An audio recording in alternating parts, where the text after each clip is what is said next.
Dit is niet wat het lijkt op het eerste gezicht. Dit is geen Nerdland, maar een overzicht. Maar wel een gratis extra aflevering. Dit is een Nerdland special. Een aanvulling. Met uw gastheer Lieven Scheire. Oh yeah.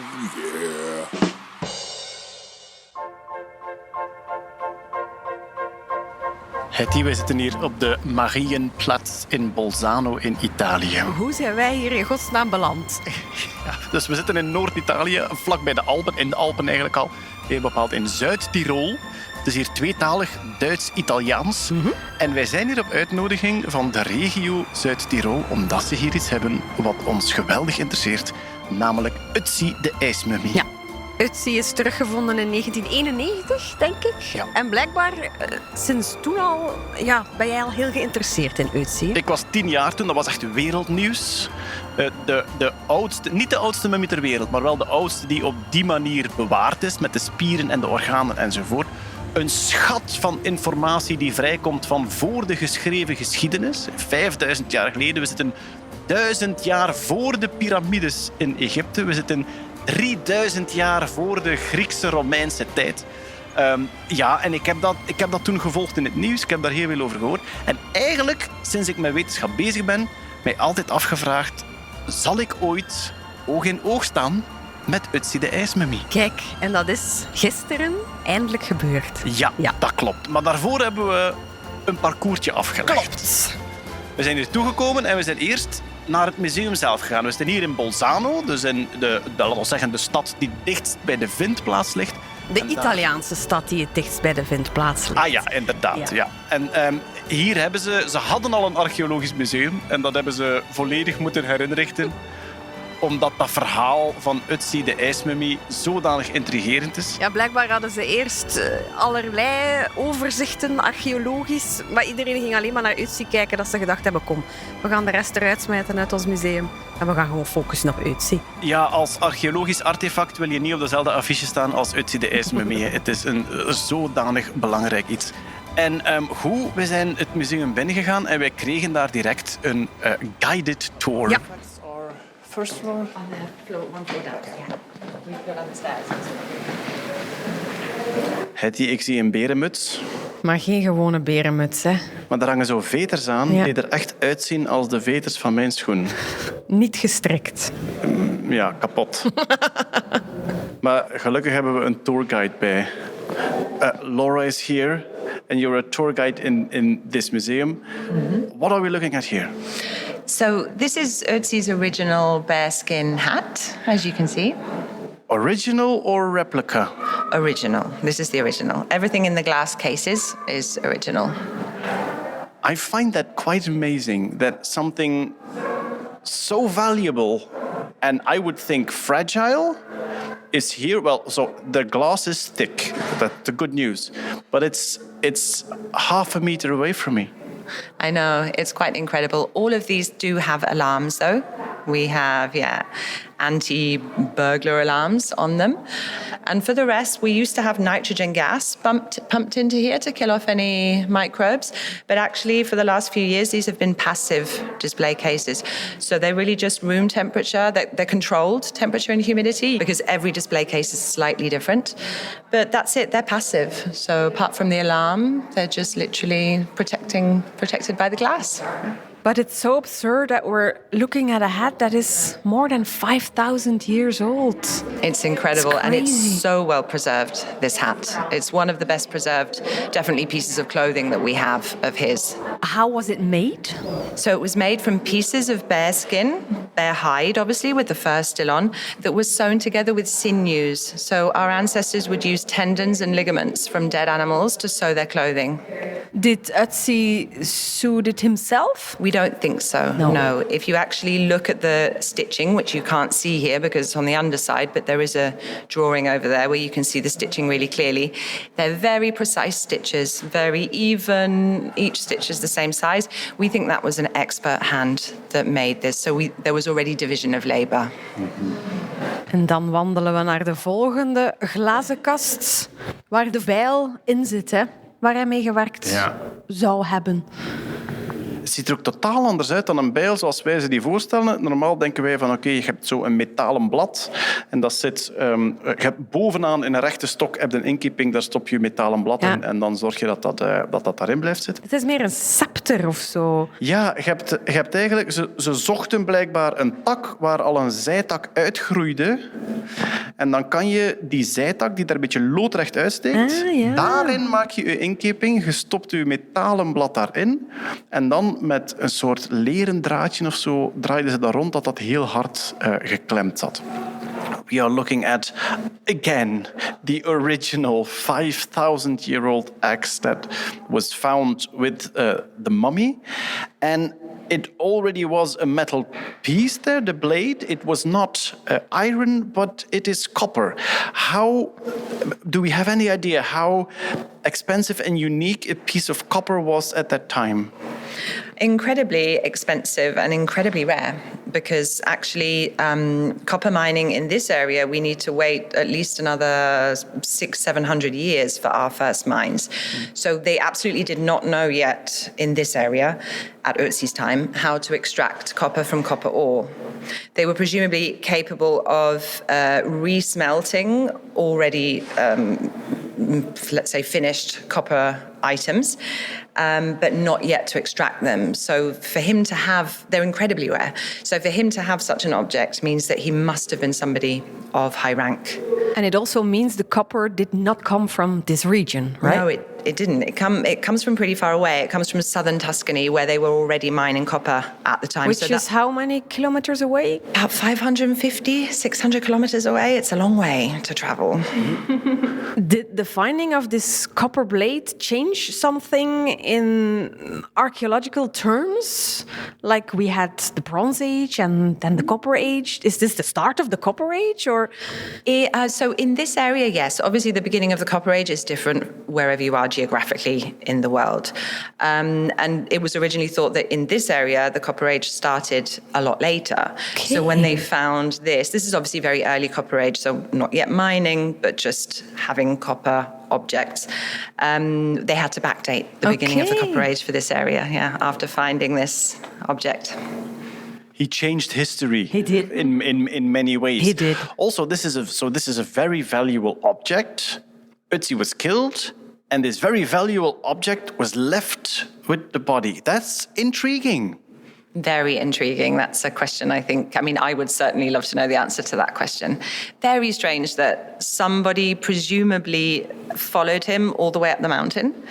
I mean, that's the theory anyway, kind of was pushing him up the mountain, got all the way to 3,200 meters above sea level, which is no easy thing to do, got within 50 meters of him to be able to actually shoot him with an arrow in his left shoulder, and then didn't do the last 50 meters to go and see what objects he had, or didn't see the axe, or saw it and then left it there. It just doesn't really make a lot of sense. Do you have your own theory?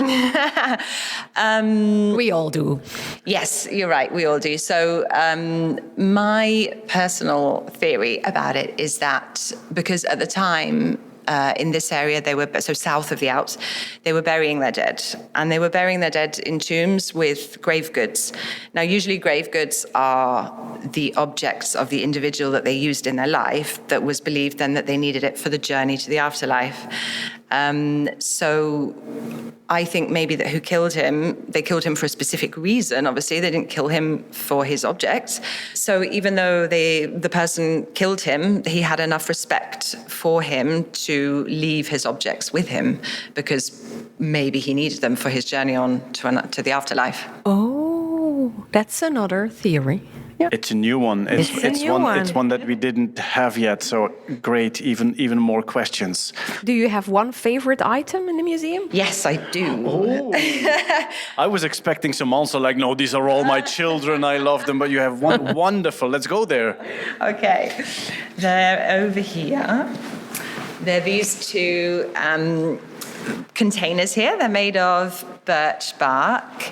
And so basically they're bits of birch bark stripped off the tree, and then they've been sewn together with a natural fibre down the side and the bottom. So they're really two pots. And what I love about them is this is basically Stone Age Tupperware. So they knew how to make terracotta. They were making pottery, and they knew how to make terracotta pots. But obviously, terracotta pots are heavy. Yeah. And if you drop them, they're going to break. So for a journey into the high mountains, he didn't take a vase made of clay. He took Tupperware. And what did he carry inside? So, also very interesting. So you can see there's two of them. So in the right one, which is actually better preserved, we don't know it was empty, but we think he could have had some food. We think he could have had just small objects in there, but probably food. The left one was all black on the inside, and they actually did find some charcoal, so some burnt wood, with the maple leaves that you can see here. There's 3 of them. He presumably would have had more, but only 3 have survived, wrapped around this charcoal. So basically it's an ember carrier. He was carrying the burning coals of his last fire with him. Partly he could keep himself a little bit warm with them, but also so he could make a fire a lot quicker at his next stop because he already had the burning coals. It's like the Olympic flame. Yeah, yeah, kind of. Yeah, instead of having an actual torch, he was taking this Tupperware pot. Ik ben al lang geïntrigeerd door Ötzi de ijsmummie, maar na dat uurtje museum wist ik zoveel meer dan ervoor. Wat is jou daar het meest van bijgebleven? Of welke indruk heeft dat vooral nagelaten op u? Uit dat museum heb ik ten eerste het oog in oog staan met die originele objecten. Vind ik echt waanzin. Die zijn ook bewaard op een manier dat je gewoon nog ziet hoe daaraan gewerkt is. Je ziet houtsnedes. Je ziet eigenlijk lijm die aangebracht is 5300 jaar geleden. En je ziet dat nog. Dat hele bewerkte dat daarin zat. Dat vond ik ongelooflijk. Ook hoe dicht dat je erbij kan komen. Het zit achter glas, maar je staat er op 5 centimeter van. Hè. Dat is een berenmuts van 5300 jaar oud. Echt vlak voor je neus zien. De haartjes zien.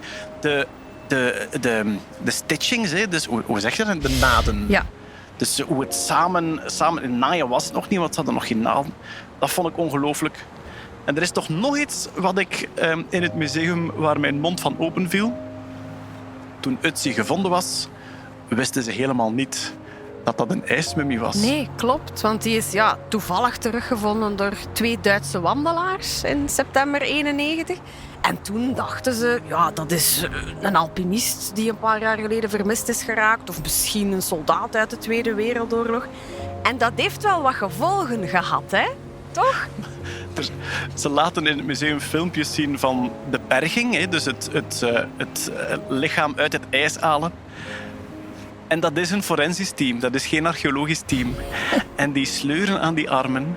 En die hebben effectief al die objecten die ze daar gevonden hebben die in een grote zak gesmeten. Ja. Van, we gaan dan beneden een keer kijken wat dat allemaal is. Op een bepaald moment zijn die ook die pols een keer zo op en neer aan het bewegen om te zien, beweegt dat hier nog? Of... Er zijn effectief botten gebroken nog tijdens het naar beneden halen van het lichaam. En dat is ook iets dat ik in het museum voor de eerste keer gezien heb en dat toch nieuws was. Maar het belangrijkste, denk ik, hele boeiende gidstoer. Ja. En daarna, en dat was echt wel verwennerij, kregen wij een uurtje alleen met een van de hoofdarcheologen, met Andreas. Ja. En wat ik zeker wou horen van Andreas was, hoe verloopt dat detectivewerk? Hoe kom je zoveel te weten? Want ze weten absurd veel over die man. Ja, ze weten wat hij gegeten heeft in de laatste 35 uur van zijn leven. Dat is waanzin, hè? Ze weten welke ziekte hij had en ze weten dat de zwammen die hij meedroeg helpen tegen die ziektes. Dus dan vraag je je onmiddellijk af, hoe hebben ze dat onderzocht? Welke soort scannings, welke soort isotopenonderzoeken, wat komt daar allemaal bij kijken? En Andreas was daar de ideale verteller voor. We are sitting here in the museum itself, in a separate room, only for the scientists, with Andreas Putzer. Yes. Archaeologist and with a specialization in Ötzi. The Iceman, yes. Yeah. Mm-hmm. I know some of the story. Mm-hmm. It's a well-known story amongst science enthusiasts.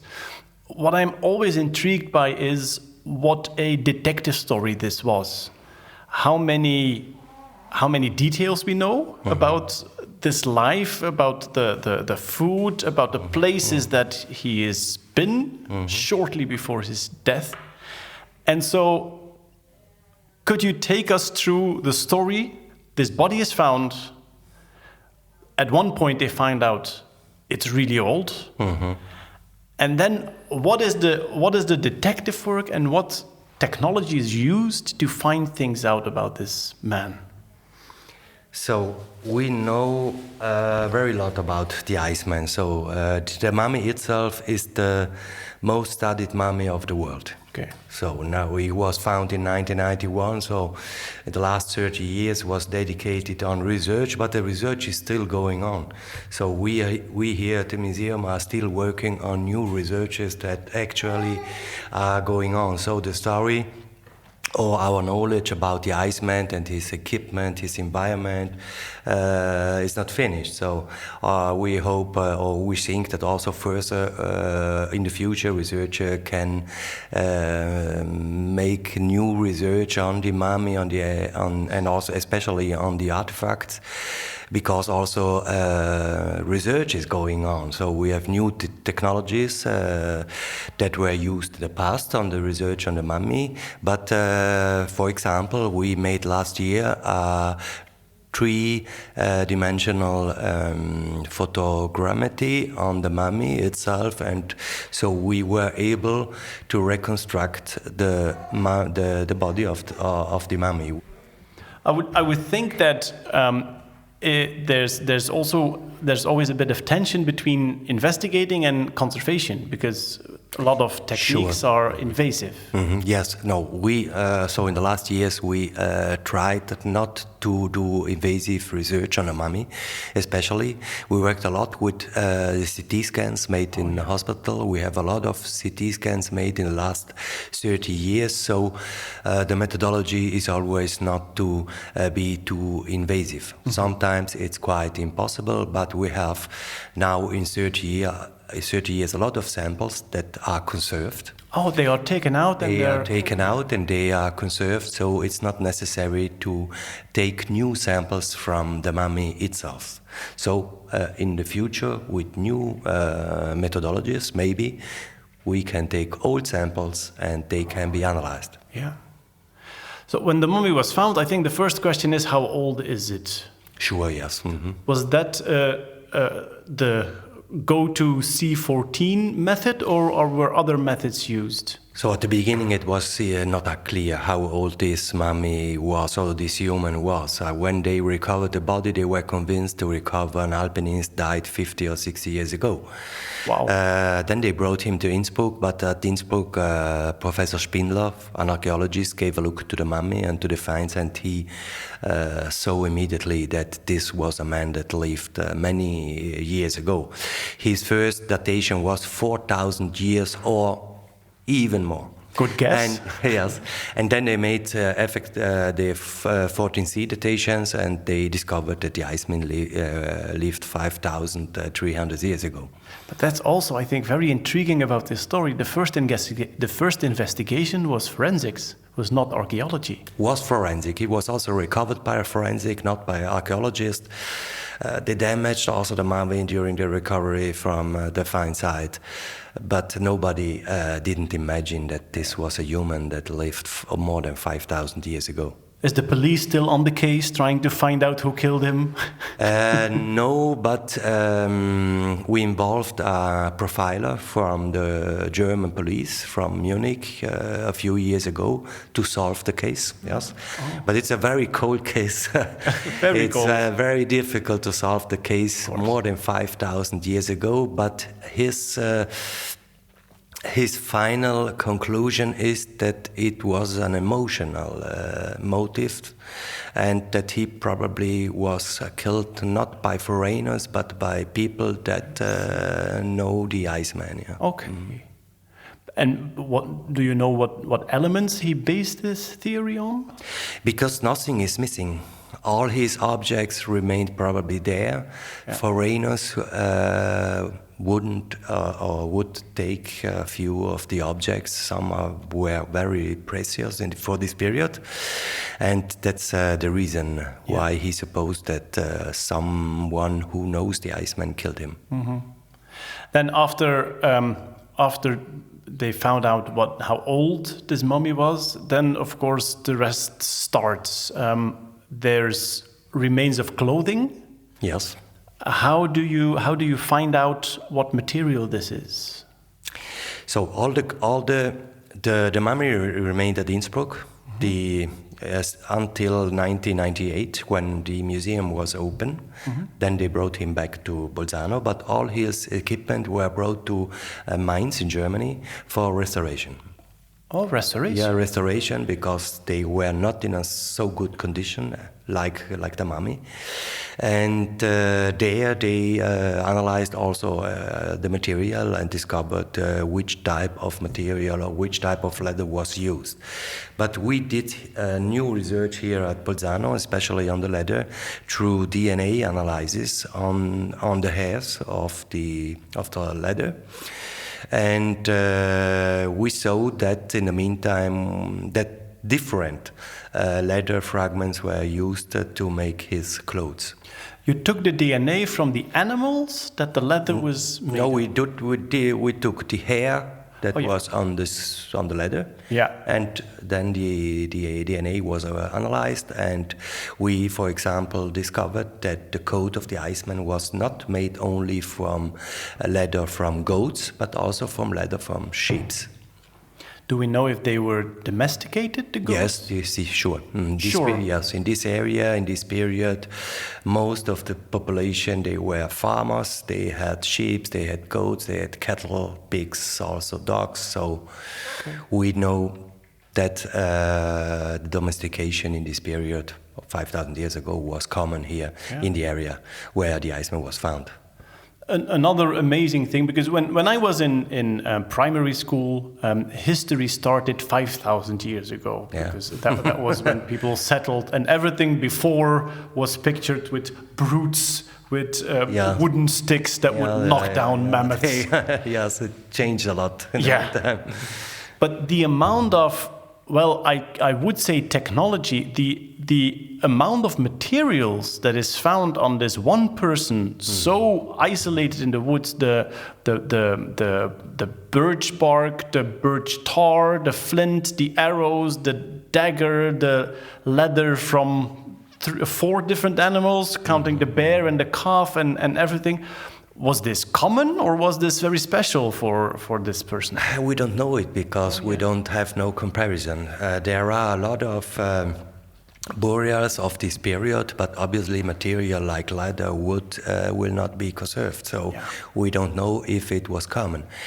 We see from his equipment, from his hunting equipment or fighting equipment, that it was common to have a knife. It was common to have a bow, to have also arrows, and especially his axe. It was common to have an axe, but not an axe in copper. Okay, in flint normally. Normally, no, in stone, not in flint. Oh yeah. In the meantime, we analyzed the material used to make this copper axe, and we discovered that the copper came from Tuscany, from far away. But this again, for me, is a detective story. How do you find out where the copper comes from that you find on a 5,000-year-old axe? This is the research that is evolving. So in the copper you find isotopes from lead. So isotopes of lead are in the axe, and they are very specific for certain mines then? Or? They are very specific in different mines, and they are able to say where the copper that was used to make the axe came from. That's in the meantime possible, and the scientists find out that the copper came from Tuscany. Okay. Probably the not only the raw material, but the axe itself came from Tuscany, because in this period, in our area, the copper working is not common. Mm-hmm. And could it be that Ötzi himself came from Tuscany, or would it be some trade thing? There was some trade, yes, because you find this copper axis also in Switzerland, so north of the Alps. So it seems that in this period, this copper and this axis were traded. The craftsmanship of making all these different things that he has, the weapons and the clothes and everything, would it be something that he could do himself, or was most of it asked from other craftsmen? So what we know is that we know that the bow is not finished, and he was still working on it. So we know that he was able to make a bow. He was sure also able to work flintstone and also to make arrows. But what we also know is that he didn't make his clothes, because on the coat, I don't know if you gave a look to the coats, they are very well made, especially the stitches are very well made, but there are some stitches made very bad. Okay. And probably the iceman itself repaired it. So we suppose that the iceman didn't make his clothes. But once again, the detective level of seeing different kind of stitches and then seeing like, okay, the good ones were made by a craftsman, he did some reparations itself. This is the ultimate detective story. But this is a work of an archaeologist. That if you have archaeological material, this is very special archaeological material. You have to give a look on the object and then compare it maybe to other objects that you have. So our job is it to give a very good look to the objects itself. We also see facial reconstruction. Mm-hmm. Is it an artist impression, or is it based on the skull? It's a compromise. Okay. So the reconstruction of the face is made on this forensic technique used especially by criminalists if they search some person. But when it was made this reconstruction, we gave to the guys that made the reconstruction the possibility to give him life. Expression. So an expression, yes. Maybe you noticed that he has a very strange expression, and that's not normal for forensic reconstruction of a face. And it would be neutral looking. But their goal is to find the person. That we found him. We found the person is dead. But at the end, I think it makes him much more human. Yeah, absolutely. There's also tattoos on the body. Were they found immediately or later in the investigation? Yes, no, they were sewn immediately on his body, but with the time, the last tattoos, the last two tattoos or three, I don't remember well, were found a few years ago with a special camera used to make images on the mummy, because they are not so good visible, and they found out that he had in all 61 tattoos on the body. Mm-hmm. I was browsing around the internet and I found a tattoo archaeologist, somebody who specializes in these ancient tattoos. And in my impression, this was something from other cultures. I had no idea that even 5,000 years ago in our region, tattooing was already a thing. Nobody had no idea before the discovering of the Iceman. So you need a mummy, you need the skin. We have a lot of skeletons of this period in whole Europe, but without a skin, it's quite impossible to say if they were tattooed. What we had in a more recent period, about 5,000 years ago, tattoo needles. They were found in excavations, so they supposed that also in our area making tattoos was common, and then the discovery of the Iceman showed us, yes, it was common. He has 61 tattoos, and these are still today the oldest tattoos of the world. Really? Yeah, really. Wow. I think it's always a tricky side of archaeology to try to find out the function of these tattoos. Of course, when you have no clue, you can always blame it on religion or ritual. Yeah. But, yeah. That's very common in archaeology. Yeah, of course. Yeah, we have no idea. It must have been religious. Ritual, yeah. But do we have clues? Were they simply an image, or were they simply showing off as symbols or something? So the tattoos are mostly on parts of the body that you don't see. One of the goals of the tattoos is to show them also to others. Yeah. So, and what the radiologist find out is that the tattoos are on places where he had pain and where he had disease. Yes, he had arthrosis, and in points where he suffered pain, we have the tattoos. So now we suppose that this is a therapeutic tattoos, and not ornamental tattoos. Okay. So some medicine man or medicine woman at that point made said, these tattoos, yeah. Mm-hmm. I can imagine some dimly lit tent with some scents and therapeutic. Now I'm speculating. No. I shouldn't. They had a lot of knowledge, as you see it on the ijsman itself, not only on the tattoos. If you give a look to the material that he used for his equipment, so he chose every material, and he used always the best material available in his period, how we do today also. Mm-hmm. So everybody wants the iPhone, not everybody is able to achieve it, but if we have the possibility, we want to have something made well or made in a very good material. And especially in this period, you need these objects every day, and they must work. You cannot reconstruct everything every day. It's too much work also in this period. How do we know where he had pain?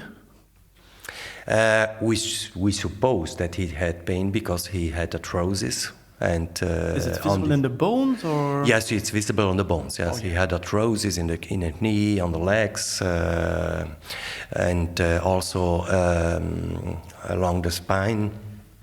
And normally, arthrosis causes pain. Yes.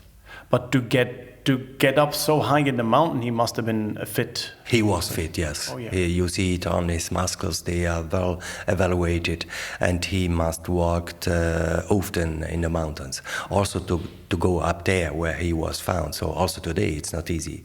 Now we have very good passes to go up, but if you are not local. And if you had not the physical condition, it's not easy because you are on more than 3,200 meters. That's not the same as to walk on 200 or 400 meters sea level. Mm. Do you think there must have been a village a little bit lower where he must have lived? The valley in which the ijsman was found there was no village in this period. Probably the closest village to the ijsman is at the entrance of the valley, in the main valley, Finchgau it's called. There were different settlements, but we don't know exactly from which settlement he came from. Mm-hmm. He was found high in the mountains, in a place that is hard to reach still today. So, do we know anything about if he was there because he was fleeing the killer, or was this a walk that he had done before, and was this a place that he would have been before? I suppose that he was been before, because otherwise you don't go up there. Because it's a very steepy mountain. It's very dangerous. So if you don't have any idea of this area, it's not good to go there. So it's quite dangerous to go there.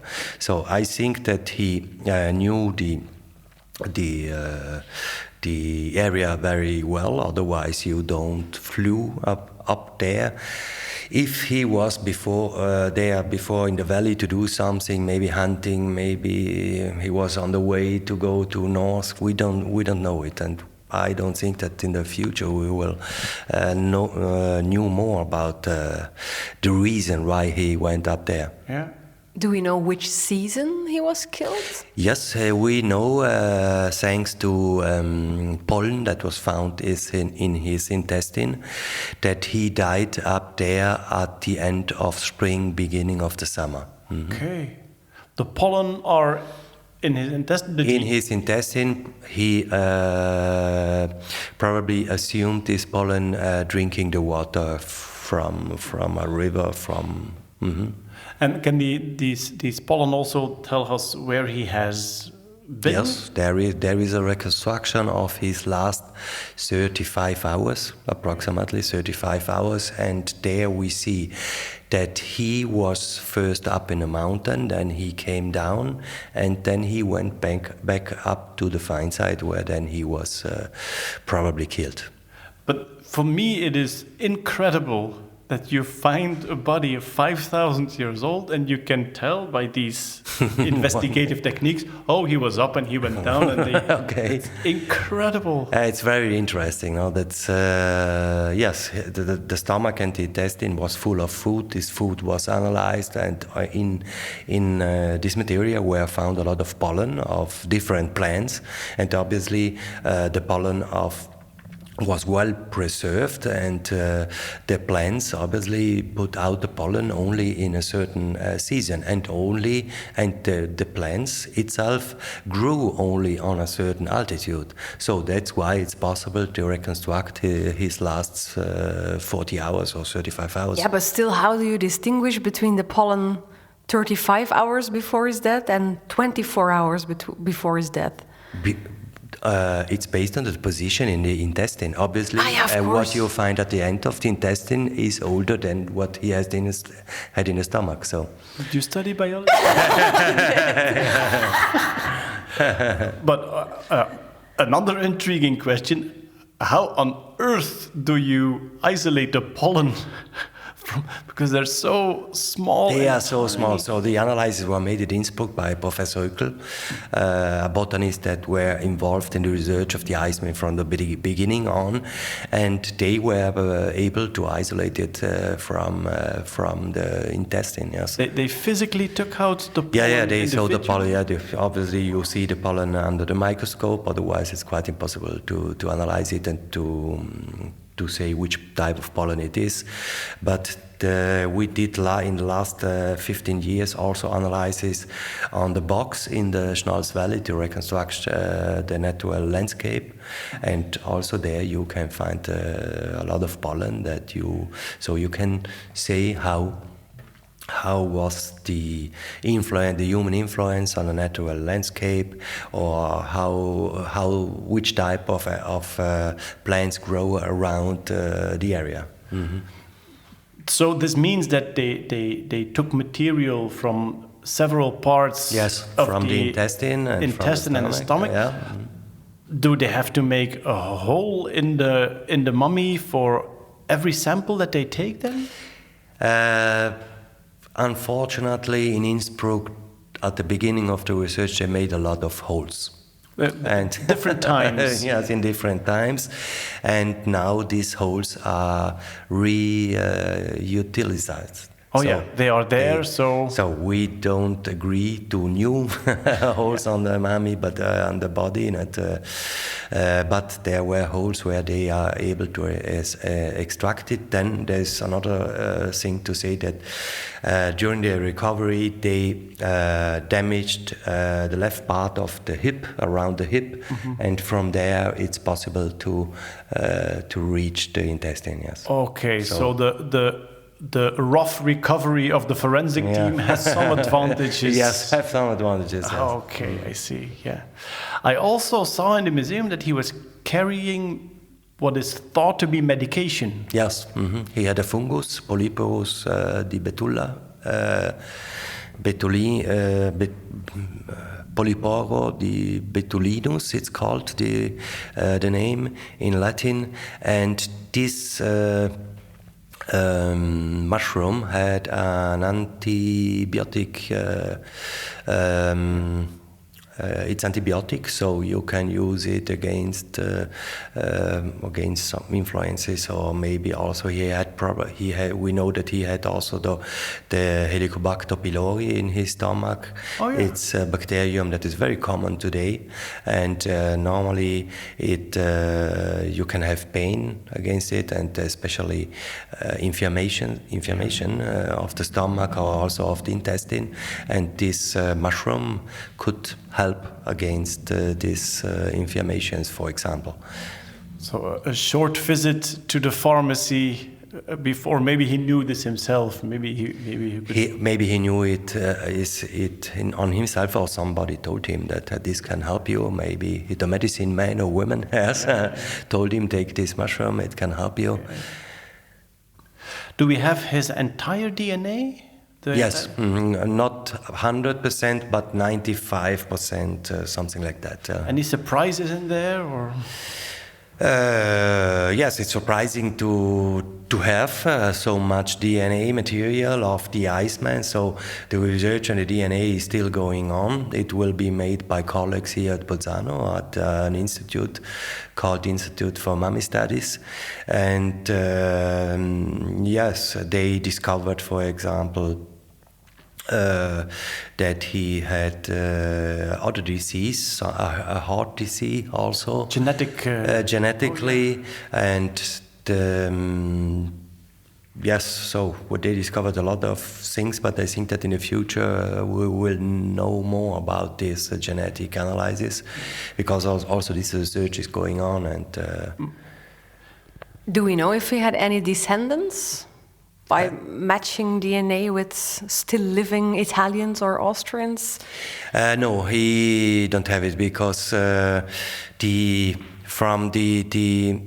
DNA from you get the DNA from the father and from the mother. The mitochondrial DNA in this area is still not common anymore, but there are similar mitochondrial. You find similar mitochondrial DNA at Sardinia in Italy, but this does not mean that he's from there. Okay. This means only that there in the population remains this mitochondrial DNA. From the father you got especially the Y chromosome, yes, but also from the Y chromosome we don't know exactly if there is some people that is familiar to him, but you have to think that in the last 5,000 years, obviously, through the mixing of the different DNA, it's very difficult to find some guy that could, or some girl that could be familiar with the Iceman. When I think about forensics, they always try to find DNA of other people, maybe of the killer on the body. Is that possible, or is it too old for that? If you find the DNA and if it's preserved, obviously it's possible, but they didn't found any blood on the mummy. Yes, they found some blood on the coat but research is still going on. First of all, they have to check it's a human DNA, and second, could it be the DNA of the Iceman itself? Because he was killed by an arrow, so he lost a lot of blood. Maybe it's his own blood. So, but the research is going on, and we don't have actually any results. So maybe the day can come where you can see it was his son. It was his son. Yeah. Who knows? I'm thinking too much as a story writer now. Which questions would you still like to answer before you retire or die? Where have you lived? So it's for us archaeologists, it's important to know much more about the time in which the Iceman lived. So we knew a few settlements in the valley where the Iceman spent his last 10 years, but they weren't excavated very well. So we have to know more about the daily life of this period, and especially also of other periods, because the Iceman is one guy of the Copper Age, and he don't reflect the whole society. Are there any plans to excavate the settlements better? Actually not. So they are also not... the problem is that on the known settlements there are modern structures on it. Yes, so because the area where he lived, you have not so many possibilities to make a village. So the villages are there where the modern villages are. So we have to hope in the future that during some new construction, maybe they discover a new settlement, and then we had the possibility to excavate it.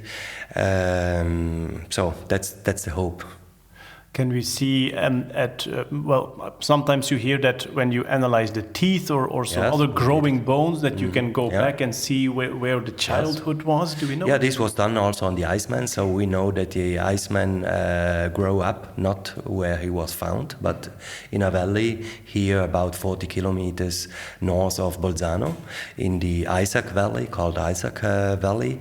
And from the bones we know that he lived his last 10 years of his life in the valley or close to the valley where he was found. Is this also isotope investigation? Also isotope analysis, yes. Mm-hmm. So the food that you eat ends up in your bones, and you compare the isotopes to the environment. Yeah, so you know on which ground a guy lived his last 10 years of his life, or where he grew up. So. Yeah. Could it be that some other Ötzi will come up from the melting glaciers in the coming years? That's possible, but in the last 10 years there were found a lot of new archaeological material in the valley where the Iceman was found on the glaciers. Objects, but not another human body. So it's very hard that we will find another new human body, and there is a very simple reason. Most of the people that crossed the Alps survived the crossing. The Iceman was killed up there, so that's a reason where we also, that's a very important reason. Last week they found a warrior from the First World War in Trentino on a glacier. So, but he had only 100 years, yes.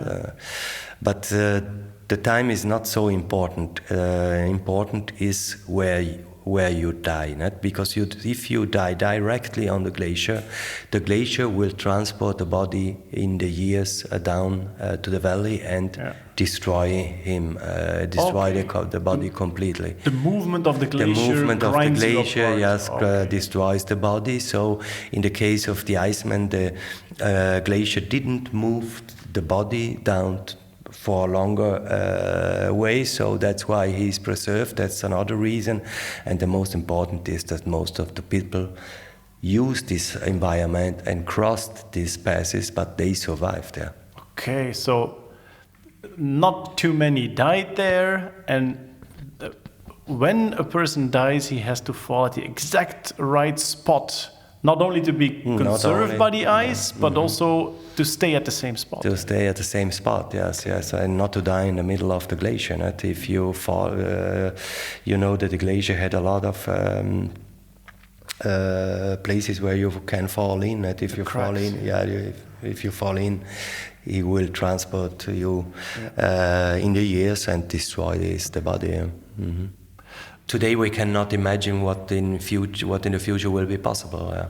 We'll be back in 10 years. That's good. For more stories. So we hope a lot of in KI and in artificial intelligence. Really? That maybe can help a lot. Pattern recognition. Yeah, of course. Ja, Andreas heeft ons gigantisch veel inzichten first-hand gegeven. Hè. Dichter komen we bijna niet, denk ik. Ja, daar konden we nog twee dagen mee gepraat hebben, dat sowieso. Er is wel iets wat we bewust niet gedaan hebben die eerste dag. En dat is Ötzi zelf bekeken. Dat is ook bijzonder. Hè? Die mummie ligt daar in het museum, zeer goed bewaard. Min 6 graden, perfecte vochtigheidsgraad enzovoort.